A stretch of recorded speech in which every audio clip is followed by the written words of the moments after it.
Blessed Lord, you've caused all holy scriptures to be written for our learning. Grant that we would in such wise read, mark, learn, and inwardly digest them, that by patience, comfort, and instruction of thy infallible word, we may embrace and ever hold fast the blessed hope of life eternal. Amen.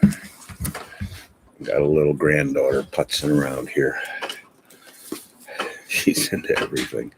Verse 1 of hymn 431, the stars declare his glory, the vault of heaven springs, mute witness of the Master's hand in all created things, and through the silences of space, the soundless music sings. Well, we turn our attention again to Dr. Johann Loserth's exquisite work on John Wyclif and his commentary and critical notes. This is 4 volumes called the Opus Evangelicum, edited from the manuscripts. Again, this is volumes 1 and 2 that we're looking at. And I suspect, I don't know when this was done. Was it at Oxford? Was it Lutterworth? He goes through a change after the Good Parliament. Started 1371, came down to about 1376. A lot was going on in that decade.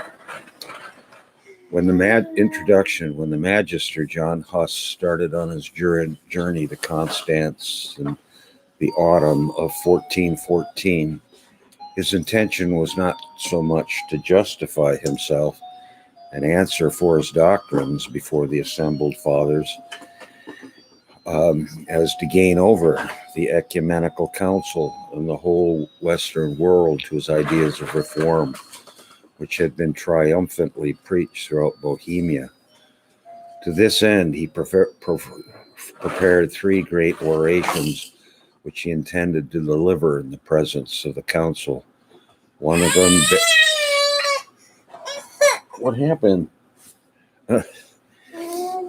One of them bears the title De Sufficientia Legis Christi and maintains that the law of God, the Holy Scriptures, is sufficient for the government of the world, and all other existing laws, whether papal, imperial, or national, are good only insofar as they are at one with the other. But what is the doctrine of Huss? Merely a feeble extract from the present work of Wyclif, in which we find continually repeated the fundamental idea of this treatise, that the law of God, which is the Bible, is amply sufficient to rule the whole world. All other laws are to be obeyed if they are conformable to it. It would be better if there were no civil laws in God's church. History shows us that the government of the Jews was good only so long as it followed God's law, and in the church of the apostles' time was at its best because it was ordered in all things according to Holy Writ. The Sermon on the Mount alone, even without the rest of the Bible, is a law sufficient to govern the world. At present, of course, men do not live according to God's law as they did in the times of the apostles. The hierarchy is tainted with every kind of evil, and if prelates have not now so much power as the disciples formerly had, it is because in our days the prelates tear God's law to pieces. They do not teach or convert the people with the same efficacy as the apostles did. Thus, we must go back to the Bible, the only true source of good secular or ecclesiastical rule. Every truth and the confutation of every error are to be found in the Bible. It is therefore necessary that all should know the Bible, for it alone contains the truth.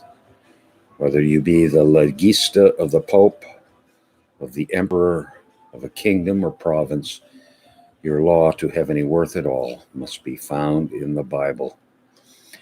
It is from this point of view that Wyclif expounds Matthew 5 through 7, 23 to 25, and John 13 to 17, according to the renowned fathers of the church, Augustine and Chrysostom, and points out how the Christian, whether a priest or layman, ought to regulate his life. There is not a single doctrine of the church that he does not either discuss at length, as for instance that of the Eucharist, or mention by the way as that of auricular confession. He also examines the ethical system of the church, but what he especially attacks with passionate warmth is the church government as it was in his days. He points out the contrast between the then existing and primitive church, from the Pope, to whom he seldom gives any other name than Antichrist. That's going to go over real big with the bishops, down to the various lowest ecclesiastical official. Every degree of the hierarchy is very sharply criticized by him. The third book of the Opus Evangelicum is so specially characterized in this way that it has received another name appropriate to its virulence, De Antichristo. As my intention is to give an account of the contents of this work only in the introduction to the second volume, I will here but say a few words about its date and the manuscript transition. It is known that Wyclif died soon after having written this work, the fact to which the copyist evidently alludes, autoris vita finitur et hoc opus ita. The date, besides, is indicated as clearly as possibly can be desired in the 34th chapter of the third book, cum iem sit annus millesimus tricentesimus octagesimus quartus. The Opus Evangelicum exists in two manuscripts, Trinity College, Cambridge, Trinity College, Dublin. Both I've described in the introduction to the Sermonis and De Ecclesia. The Cambridge manuscript, the Opus Evangelicum, begins on F353 and ends on 437. The handwriting and other externals are exactly similar to the Sermonis. At the top of each page stands the number of the book at the upper right corner. The very edge of the pages are the words De Sermone Domini in Monte. There are also short marginal notes, numbers, and the following names: Chrysostomus, Augustinus, Iohannis, and Hieronymus, or Jerome. The copyist was obviously thinking of the Trialogus. That would be another work of Wyclif's.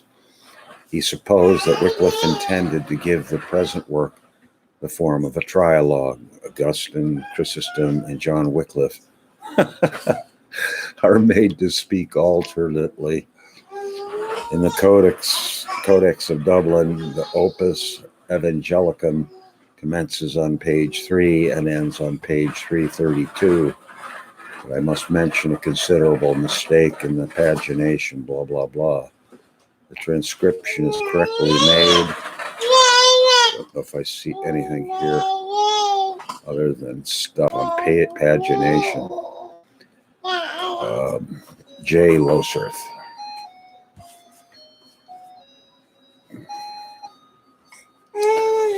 I'm not sure if,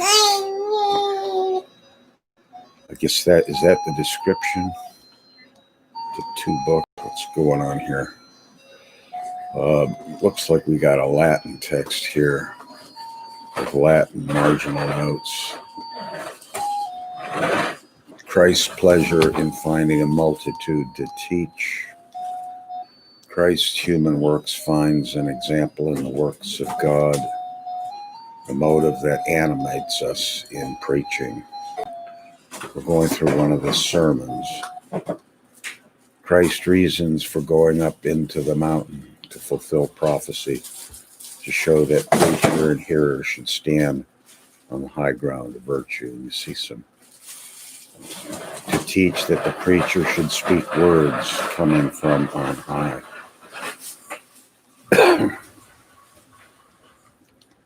chapter 2, the first of 12 abuses, wisdom without good works.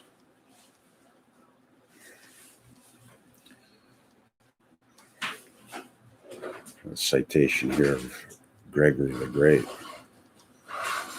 Duty of rulers to withdraw endowments. It's going to be a common theme. Asserting the Bible over the church, but also the secular government. All sin may be shown to be against knowledge. The preacher that thus abuses God's gift is like a cow that kicks over the pail full of her milk. Chapter 3, meaning of Christ's sitting down. Those who would be Christ's disciples must follow him upwards. I don't know if we want to go through all of this. Perhaps we'll bring that to an end here.